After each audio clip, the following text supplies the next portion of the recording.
Hello, I want to show you how to make a monopole magnet motor. There are already several videos about monopole magnet motor on YouTube, but they are only showing you how to make the monopole magnet motor, but not how to make the monopole magnet itself. So I decided to split my message into two videos. In the first video I am going to talk about the monopole magnets. In the second video I am going to talk about the monopole magnet motor. The ordinary magnets have two poles, the North Pole and the South Pole. The opposite poles are attracting each other. As you can see, the North is attracting the South. The like poles are repelling each other. So that the South is repelling the South and the North is repelling the North. So one half of the magnet is South and the other one is North. But if you want to make a monopole magnet, it's a little bit more complicated. When you break the magnet into halves, then each one will have its own north and south poles. But this principle can be reversed, and it leads to the solution of this problem. If you join two magnets of the same size, they will act as a single big magnet.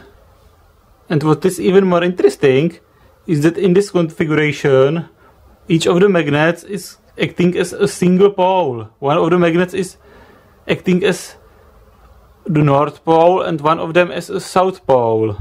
So you can see that the North and South magnetic particles are moving inside the magnet, and they can even jump from one magnet to another if they are close enough. The problem is that when we separate those two magnets, the magnetic particles interchange will take place again, and then we will again have two magnets with their own north and south poles.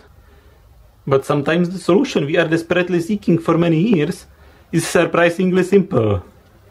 It is necessary to stop the magnetic particles interchange during the separation of the two magnets. This can be simply done by cooling the pair of magnets to the temperature that is low enough to stop the particles from moving inside the magnets. So when the pair of magnets is cooled to low temperature, you can separate them and they will keep their magnetic particles. And now you have the North monopole magnet and the South monopole magnet. Unfortunately, the monopole magnets are not very stable at room temperature, and they become ordinary magnets again when they get too close to each other. On the other hand, they are stable enough to make some experiments with them. I have two neodymium disc magnets of the same size, and I am going to use them to make magnetic monopoles. An ordinary magnet has two poles, and each of them is attracting the other side of the compass needle.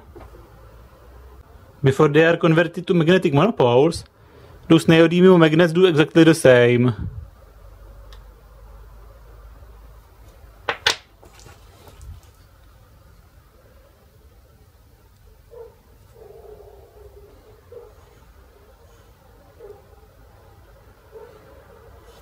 Now I put the magnets together and I am going to freeze them.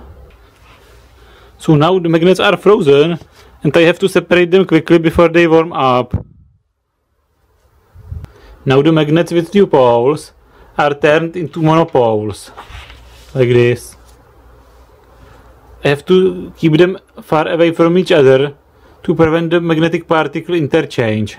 So I am going to demonstrate the monopole magnet effect.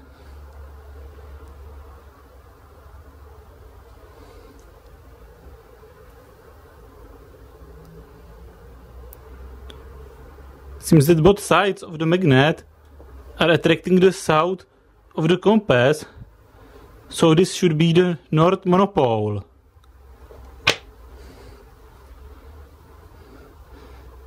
Then this must be the South monopole.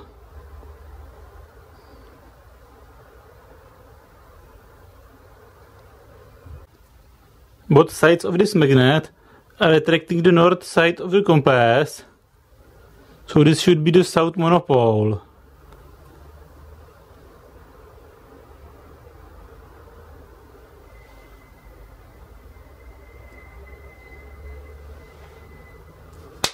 Both sides of the South monopole are being attracted to the north side of the ordinary magnet.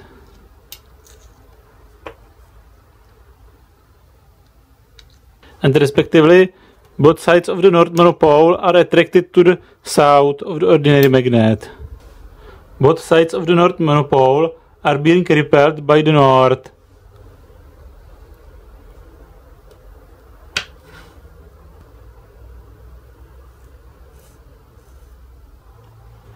The monopoles are attracting each other, and if you put them together, they are no longer monopoles.